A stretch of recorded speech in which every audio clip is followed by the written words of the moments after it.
Good morning, everyone. At the Douglas City Council meeting on Wednesday, December 4th, this man right here, Mayor Donald Huish, gave a heartfelt speech to his community and received accolades from his fellow city council members. And as he steps down from being mayor of the great city of Douglas, Arizona, we wanted to take a few minutes to talk to the man himself on this episode of Someone You Should Know with Jeff Davenport, brought to you by SSVEC, Sulphur Springs Valley Electric Cooperative, serving our community. We are in the one of the conference rooms here at the City of Douglas building here in Douglas, Arizona this morning. And Mr. Mayor, thank you so much for taking the time to talk to us today. Speaking of community, SSVEC serving our community, that's something you have done for quite some time. Right before we went live, we were talking about how long you have been a part of this community. And how long has that been? It's been quite some time. My great-grandparents and my grandparents decided to come here. They were actually in northern Mexico, about 60 kilometers south of here. And during the Mexican Revolution, they asked all the non-Mexican citizens to leave. And so my great-grandparents and grandparents came here to Douglas. They were accepted in, made their home here. There was quite a few of us. In fact, there was a little part of town that was called Huishville. Oh. Because there were so many Huishes running around, and sadly, I'm the last one. Okay. That's here now. But so it's been home for quite a few years, and it's been very accepting, and this is where I got my roots and my upbringing, and this is where our family's from. And let's talk about those roots. So your family, obviously family is a very important thing to you and to everyone here in the Douglas community. What did your family do as you were growing up for business around here? What did they do for a living? Well, my great-grandfather had a warehouse, okay. And he sold out of there goods and services on both sides of the border. He had a shop in Mexico and he had one here. And there was my grandfather went to work for the highway department here in town. My dad, growing up, of course, in the era of World War II, went to war, came back, was a custodian bus driver for a while, and then went to work like everybody else out at the smelter, the Phelps Dodge smelter, where he and two of my uncles, two of his brothers, worked their entire careers out there. And so that was kind of the livelihood and what we grew up knowing of Phelps Dodge in those days. PD, Yeah, and that was the life, and it was an interesting life, of course, growing up here, because we were about 15,000. It was about 12,000 across the border, and now we're about 16,000, and they're about 100,000. So that's changed. That portion of it's changed, but the foundation of Douglas, the hard work, the family values, the love of God and country has always been here, and that's what we've tried to maintain all these years. So as you were growing up here, you know, you've seen Douglas kind of stay the same as far as that population size. What were some of the differences as you were growing up, and again having that relationship with Phelps Dodge and the smelter? Did you think about going into mining work yourself, or what happened with the mines as you were growing up? That was exactly what the thought process was. Is my parents were very go out and get an education, because they either didn't have the opportunity or didn't take the opportunity to have an education, and so that was very encouraging. My oldest brother and my one and only sister are both teachers, and my other brother went quickly into the computer field, you know, because he thought that was the way to go. And so IT, really. So it was me that was left, and they used to have a summer work program out there that a lot of the sons and daughters of employees were able to get summer work out there. That stopped by the time I got there. Okay. So I was like, okay, well, what do I want to do with my life? And so decided to go to school. And actually, my degree is in public administration, which is running cities, schools, and stuff like that. And I set out to be an accountant, but I couldn't see myself behind a desk. I saw myself of trying to help people. And so that's why I kind of shifted over into public administration with an emphasis in finance. Where did that desire come from to be a part of the community? Was that something that was instilled from you by your parents and your grandparents, or? I just saw them being very open and helpful to people. Then I also had a uncle that was on the city council way back then when I was as a teenager, and so I saw that public service in front of me, and just that underlying desire. I served a church mission in Ecuador for 2 years when I was 19.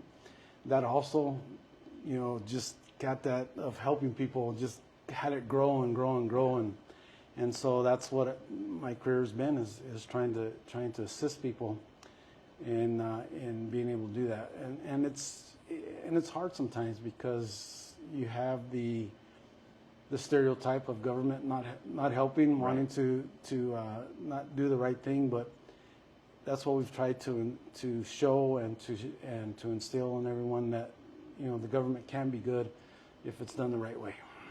And being able to set that example in your career. We'll get to that in just a second. Okay, so you do your mission in Ecuador.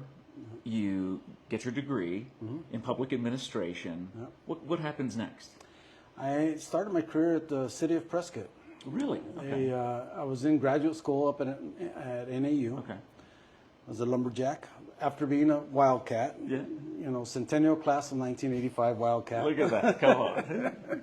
So I go to graduate school, and my graduate, one of my graduate teachers says, "Hey, there's a job in the budget office in the city of Prescott. I think you'd be interested."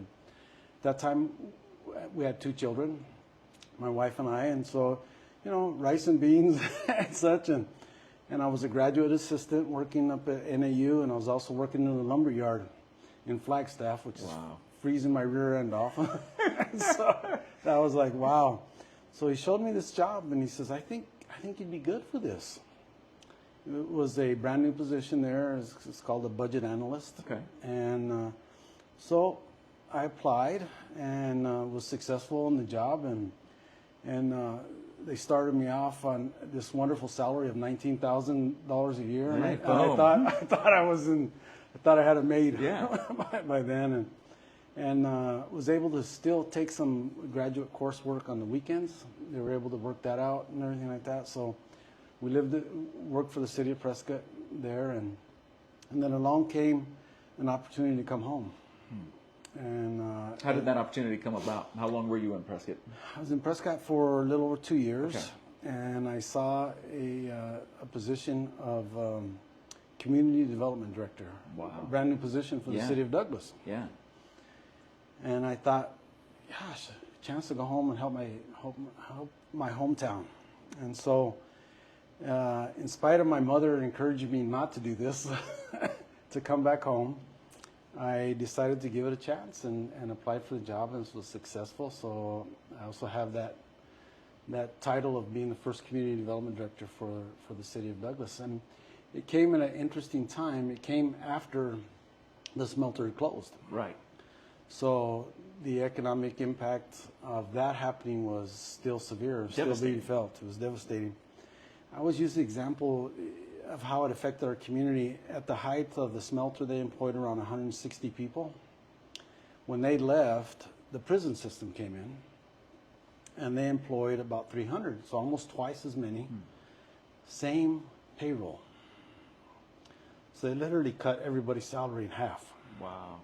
And so I think the city the city father saw that the need for trying to develop the community, and so I was be able to come home and start doing that.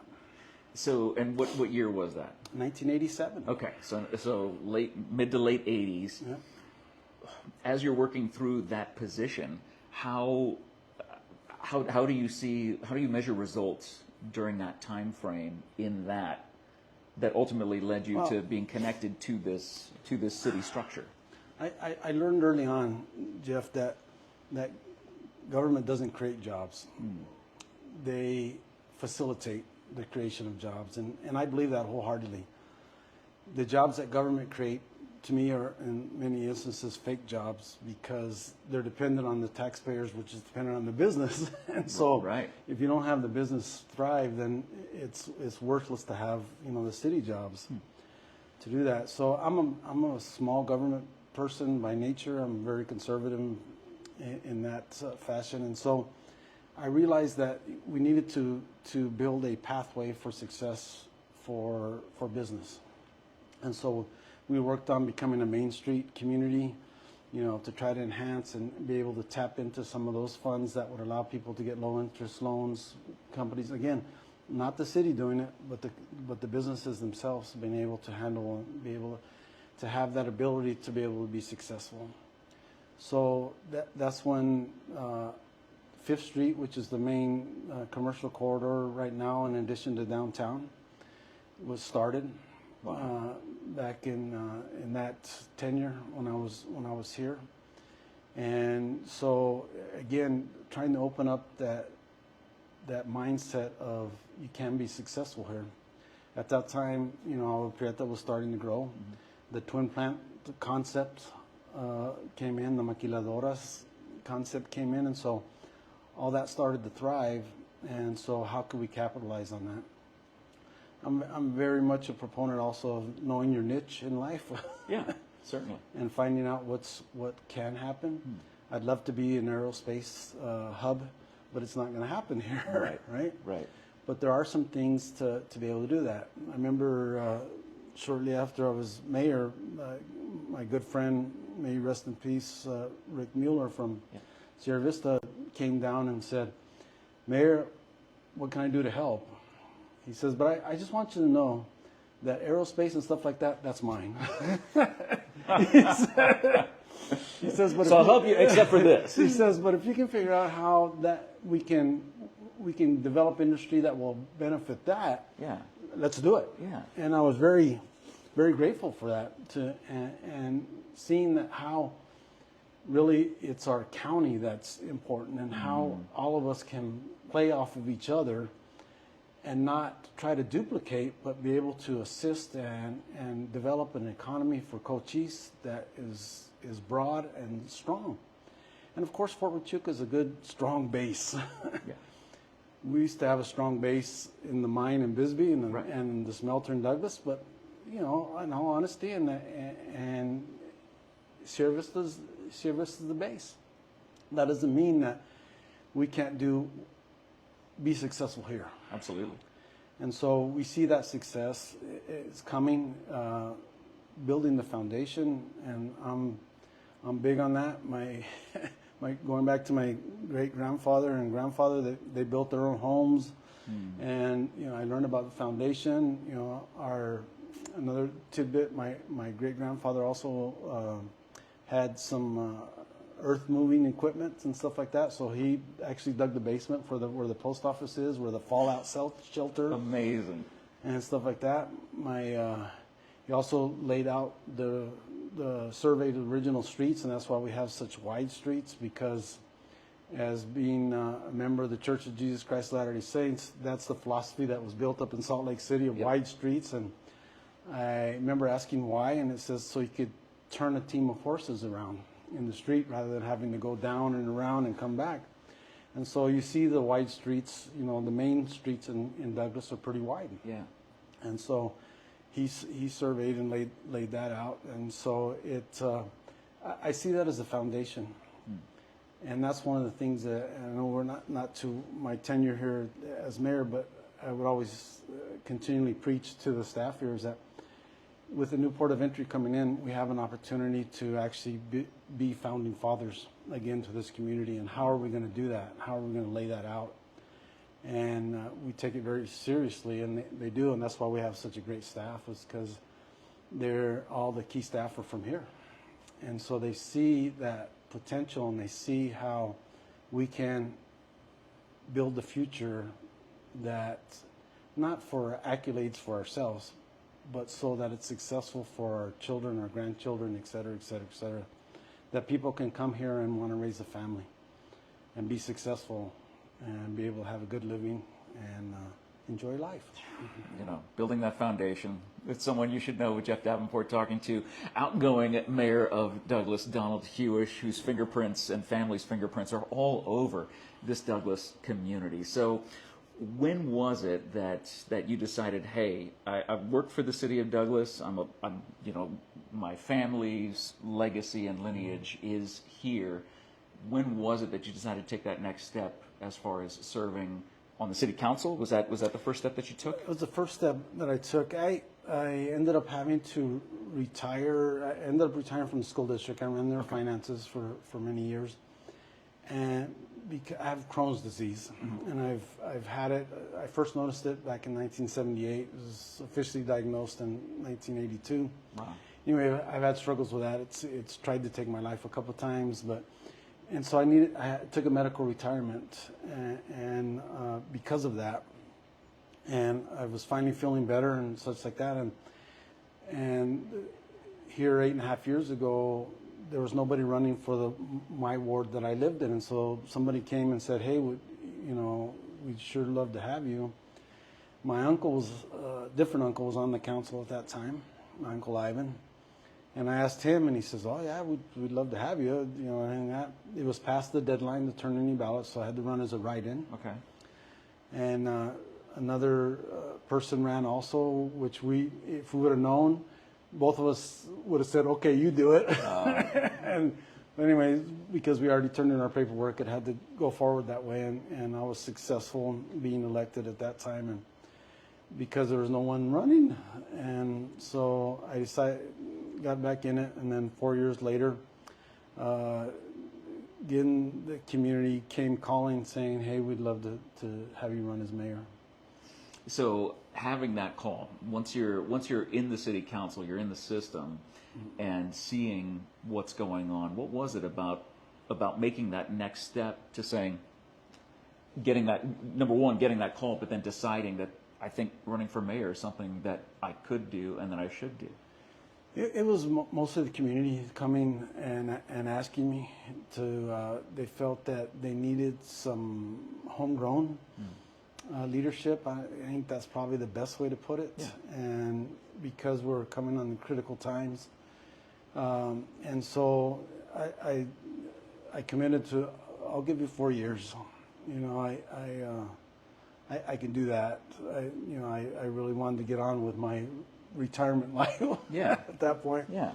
But I can see the need, and so again, I went to my uncle, because my father is long passed, and sat down with him and talked to him about it for a while, and he actually said, let me think on it overnight, and I'll call you. And it wasn't more than a half hour or so later, he calls me and says, "Donnie, you need to do it." Wow. And so I respect my uncle a great deal, and he was on the council for many years, and so he knew what was going on, and he encouraged me and said, do it. And so we did.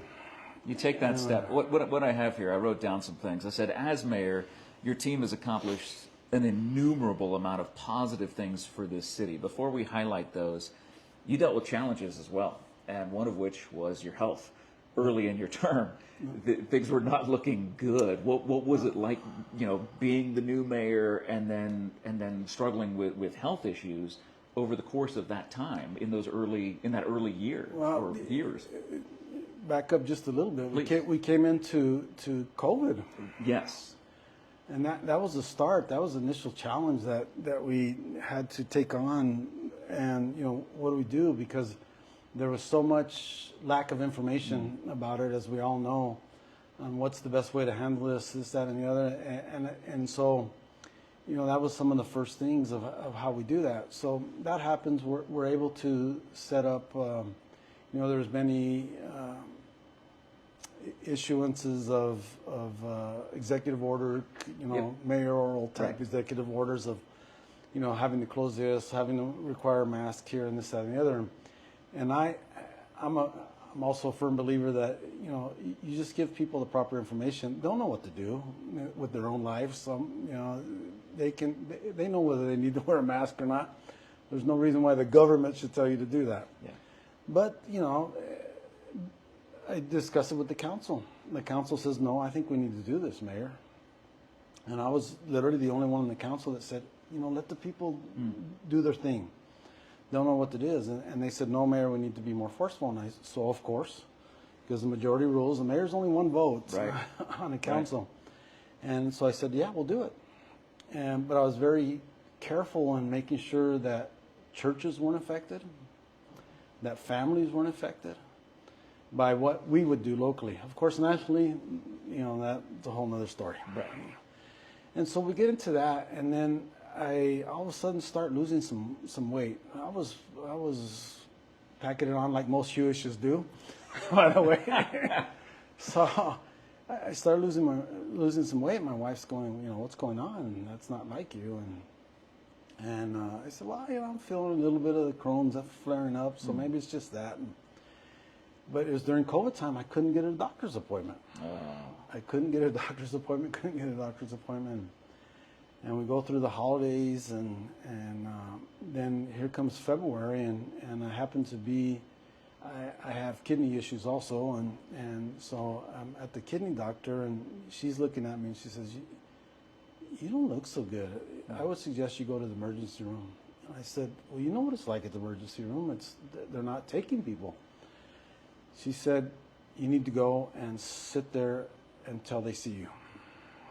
And so I wasn't feeling well, and fortunately, two of my boys in Tucson and my wife took me there to Banner, and we sat there for, I don't know what it was, 16 or 18 hours.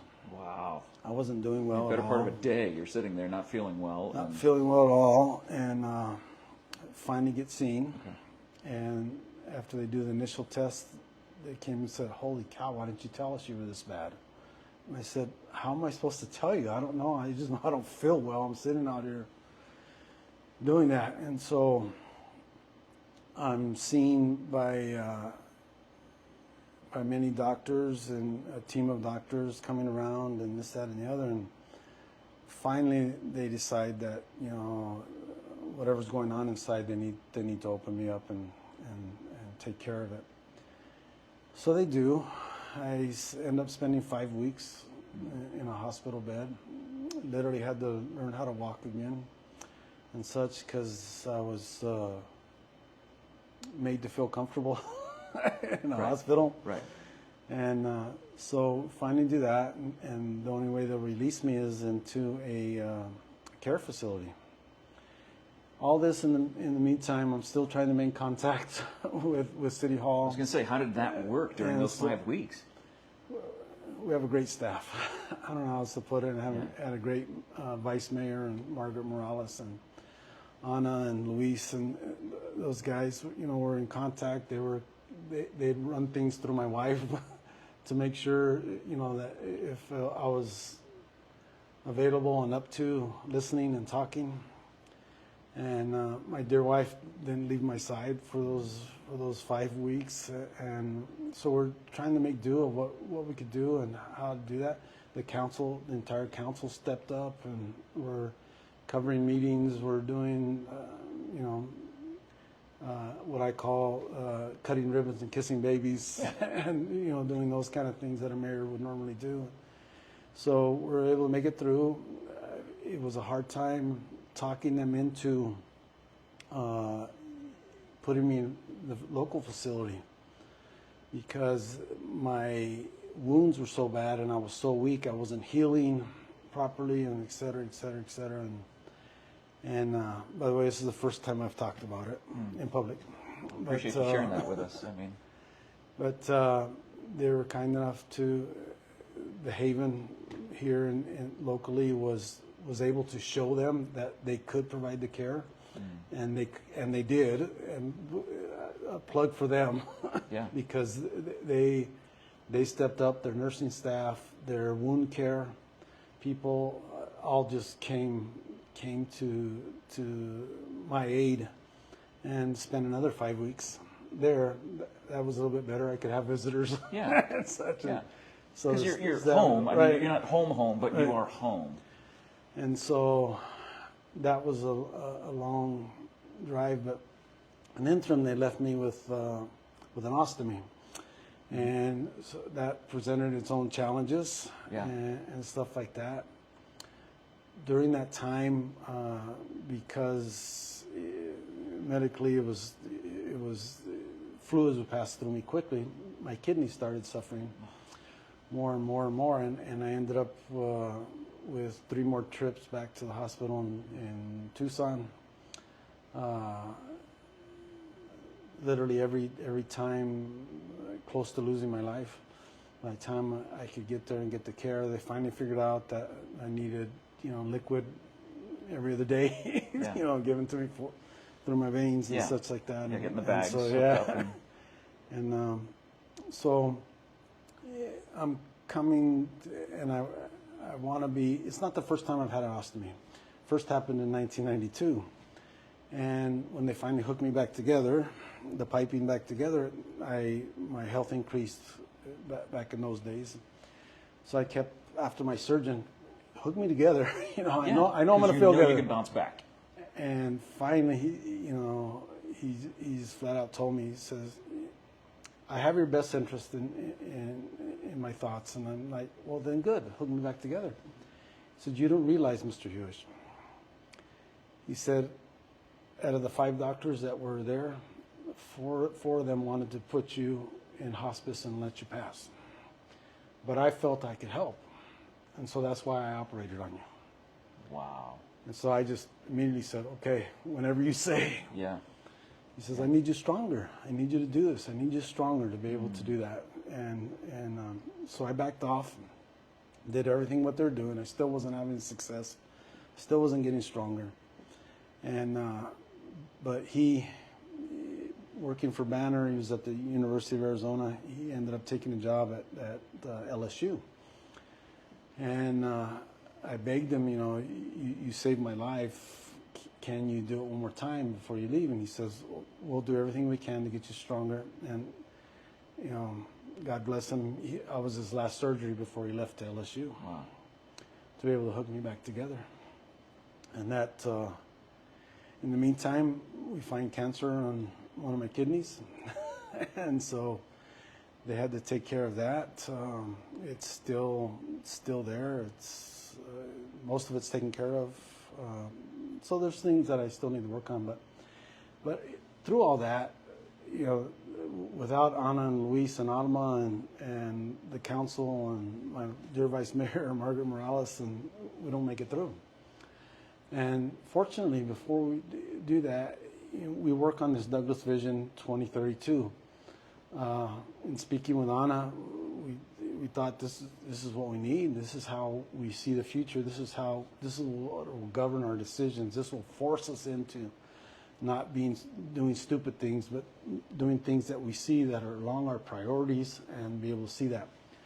So I actually am unable to attend the retreat, the lockup that we had at Cochise College, but I'm there virtually. Right. Which is, gosh, what a blessing that was, yeah. to be able to do all these things virtually. So I was able to be there then. We talked about the vision. We shared the vision. The council got together, worked hard, and we came up with this thing called Douglas 2032. And it's our vision to take us for these next 10 years. And we have these policy priorities. And so we literally ask ourselves, why are we doing this? Does it fit into this? Of what we said our priorities are. And so that's been our governing document for us to be able to reach the potential, and that's the foundation we've been talking about. Yeah. To be able to have that in place so that we can see and measure where we're at. And so each of our agenda items has where it falls with that, and so we can see that, visually and conceptually about why we're doing this. Even why we went after the grant to put in that beautiful exercise thing that we last had the ribbon cutting for. Yeah. What does that mean? What part of that is how does it fit in our plan? And so it's been, I think that's one of the things that I think has been most beneficial to help govern. In local government, squeaky wheels get attention, but do they merit the solution that they're asking for? And so you hear that and you try to put it into perspective. And I think, again, that's what this plan helps us do as a council is put things in perspective on how is this going to help us achieve our goals. Because, Jeff, I anticipate this community close to doubling over in 10 years based on the commercial port of entry and the modernization of the existing port. And that alone was an interesting task. I mean, we'd have meetings that they wanted the mayor at, and literally, because I was very weak, I took my dear youngest son and my youngest daughter a lot of times with me to just be right there. They'd literally have to grab my arm and help me walk and make sure, and even sit down and get up. I remember those days. Yeah, yeah. and so we're able to do that and build relations throughout the county, the state, and the federal government to be able to make sure that this project finally is about to start. Well, and that's the exciting part, because to those positive things, again, I wrote down just a couple of things that were highlighted during that Wednesday, December 4th City Council meeting, where they just kind of showed this amazing video of accomplishment after accomplishment after accomplishment from millions of dollars in grants for projects all across the city. The new port of entry you talked about, revitalizing the streets, working for the business community, meeting with congressional and Senate leaders in Washington, D.C. to educate them about this city, and so much more. What do you see, looking back now that there is a new mayor installed, what do you see as some of the top accomplishments during this 4-year term? First and foremost, Jeff, I want to make sure that it's not my accomplishments. It's our council accomplishment and our staff, our leadership staff. If it wasn't for all of us together, there's no way that this happens. And so I just happen to be fortunate enough to be sitting in the chair while this is happening. Having said that, I also believe that it was the right time for me to sit in the chair. That we were able to put together the team necessary that was be able to handle this and be able to get it to happening. We, we've always put that out there. We want to show you Douglas. For so many years, Douglas has been negative in the press, especially nationally, about things that happen. Our famous drug tunnel, one of the first ones that, in fact, rumored that El Chapo himself is the one that orchestrated that to happen. So that's been Douglas, and we took it upon ourselves to show Douglas to what it really is. It's one of the safest communities, especially on the border. It's in a beautiful area. The climate's beautiful. It's a great place you'll have family values here. You'll have a chance to work if you want to work, and we have a strong belief in God. I mean, we're world famous with our church square. So, and for those who don't know, Church Square is this where 4 corners of this square have 4 different churches on that square here in Davenport. And that was designed by our founding fathers. And again, going back to that, what did they give us? And so what are we giving the next generation, the next 100 years? So it's very important that we tell that story. And we've literally told it around the world. I've done television interviews with France TV. I've done newspaper articles for German newspapers. I've been on radio programs in the UK, all telling the story because they all want to say, "Oh, what's it like?" So you have illegals and bandits running up and down your streets and this, that, and the other. No, let me tell you what it's like here in this wonderful community. What day-to-day life is, what our struggles are, what our achievements are, and why we all live here. And that's my first question. I tell people, why do you think we live here? The way you're portraying us, nobody in their right mind would live here. So why are we here? Right. Why has my family been here for over 100 years? Why are numerous families in this community been here for over 100 years? Because of this place. And so we're able to be able to do that, to show them that we do have a vision of what this should be and how you, as a federal government, should help. you know, again, mentioned earlier, I'm a fiscal conservative. I think the Infrastructure Act was very much needed, long overdue. The way they financed it, that's another story. We can talk about that all you want to do. But the infrastructure needs for throughout the United States are enormous, and they've been long overlooked. So, you know, our philosophy is that, well, if they're going to spend the money somewhere, why not spend it here? So what can we do to get them convinced to spend it here? Learned that early on, because when I first came in our commercial port of entry was on a ranking list that GSA has, Government Service Administration has, on, you know, which project's next. We get excited because we're going to make the cut. Before all this Infrastructure Act stuff, we're going to make the cut. And then all of a sudden we get a call, oh, the line got pushed up one because they needed to build a courthouse to a retiring senator in Kentucky or I don't know where. And I thought, holy cow, you know, how is that possible? So what, you know, is there anything we can do to make sure that they understand that the needs on the border, particularly here in Douglas, are greater than the courthouse in Kentucky? Right. So that was the goal. So how we do that? We go back, we did hire a lobbyist firm that represents us back there. They keep their ears to the ground, and they're the ones that say, hey, this is a good time to come to Washington, D.C. I think this is appropriate. You know, and so we gear up and we have all these outlined. This is where we're at. This is what we're doing. This, that, and the other. In the meantime, you know, I've been able to develop a great relationship with Senator Kelly, Senator Sinema. There's some great photos in that slideshow of you with them in their offices and stuff, and yeah. You can actually see in those photos. You can see that there is a friendship there. Yep. There is a relationship, and they do want to understand about this community because of your efforts and the efforts of your team here. Yeah, and so it's been great to do that. You know, I'll give you an example. They put us on to what's called a RAISE grant, which is to help with the roads.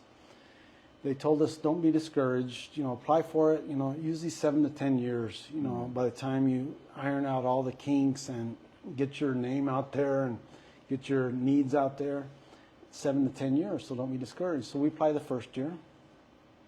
They offered feedback. They got denied.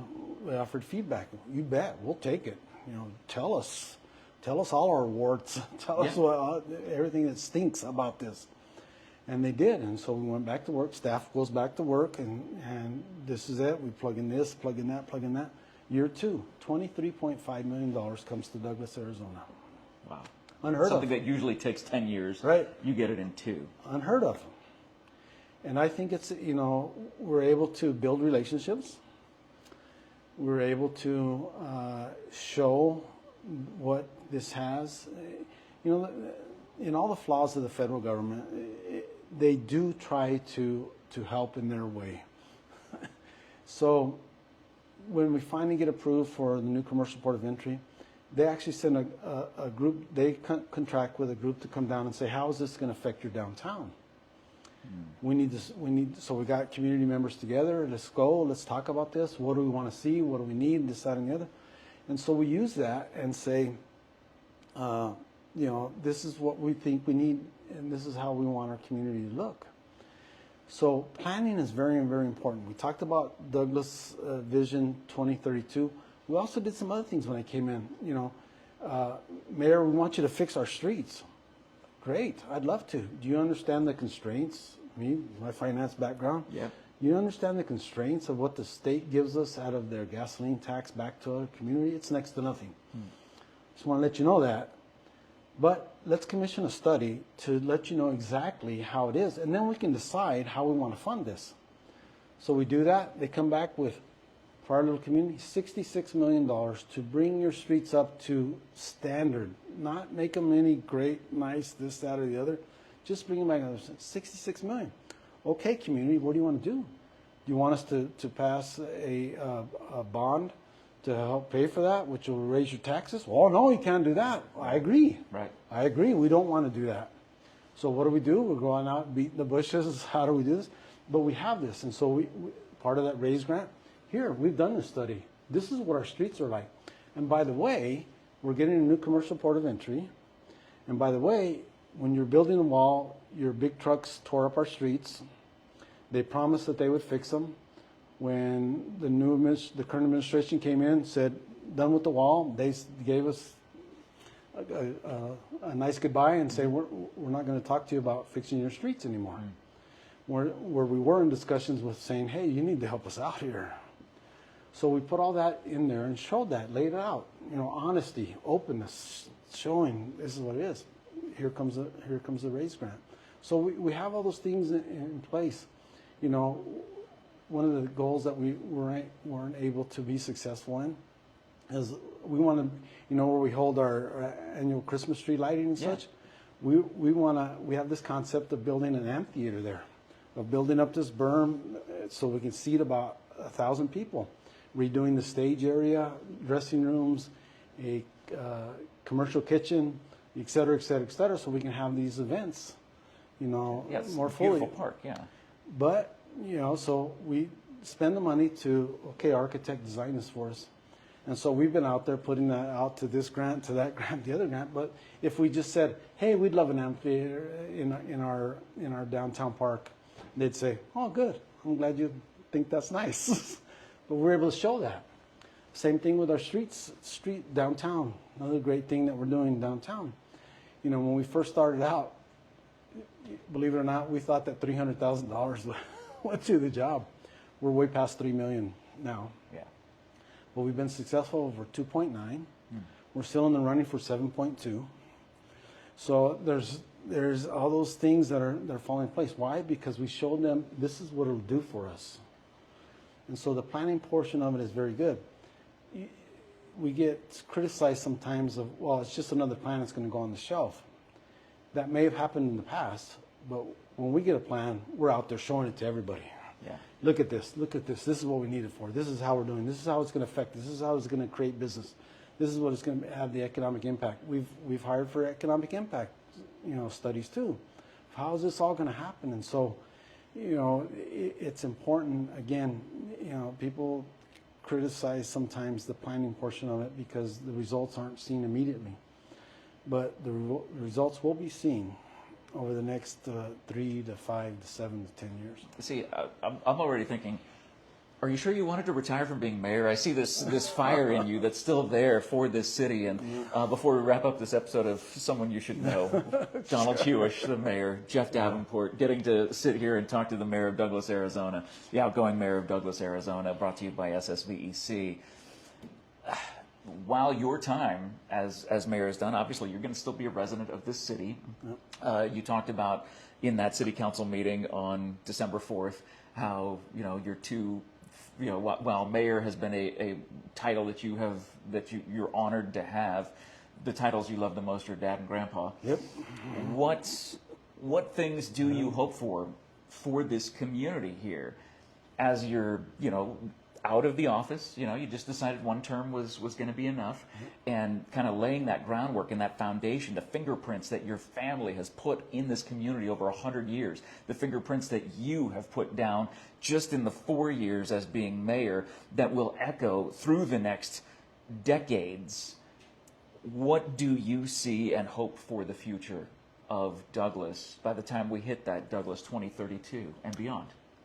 I think it's unlimited, and I hope to continue to see the positiveness of it. You know, I've learned over my many years of how negative things can affect people. And in my own life, when I was, you know, back in 1992, when I first almost died because of my Crohn's disease, they left me with a bag, and when I woke up from the surgery and they told me that was going to be my life, and I said, I really don't want that. Of course, my wife got in my face and said, what are you talking about?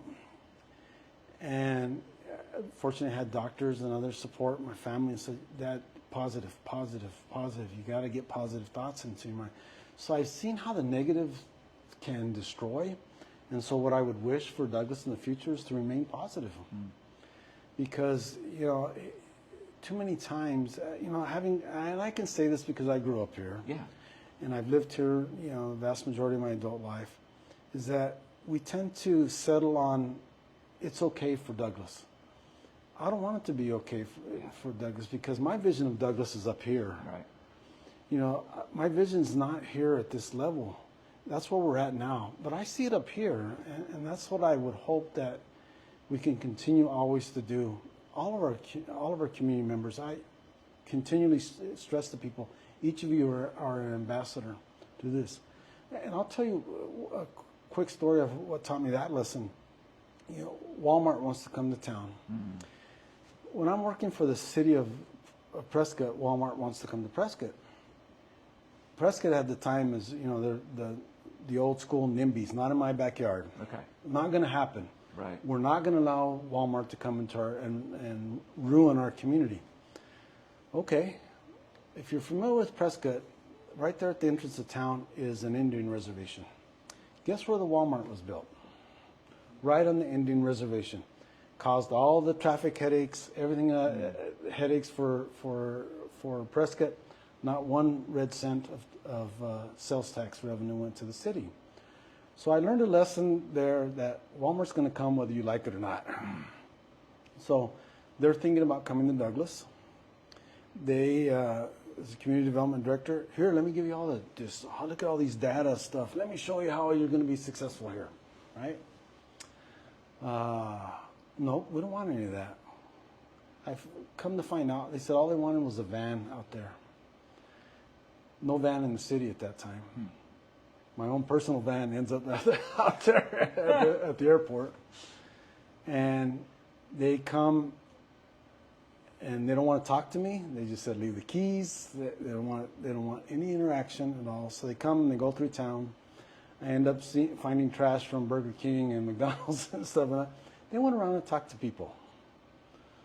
And I found out, and it was one of the Walton boys. Sure. One of them was in the group.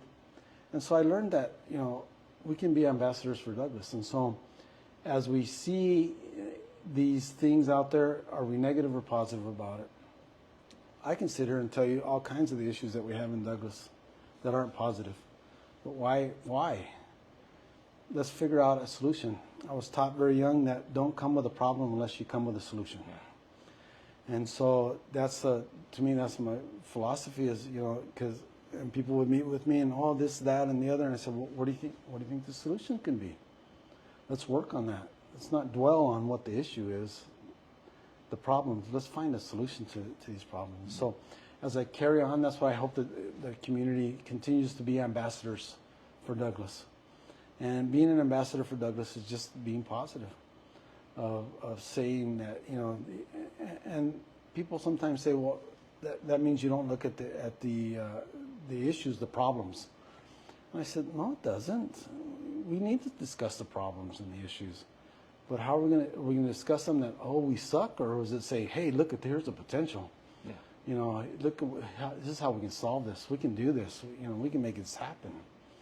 So I hope that it continues to do that and so I can continue to be dad and grandpa. Well, and that opportunity is there, and that leads me to my final question. We've talked about your family's history with this city. We've talked about your time being up in Prescott. We talked about that public administration degree, the finance side, and how all of that came together to come back home, to bring you back here, and for such a time as this, to be in that position, to be on the city council, to get up to the mayor's office. Looking ahead at the city, we've talked about that. Mm-hmm. What's ahead for Donald Huish?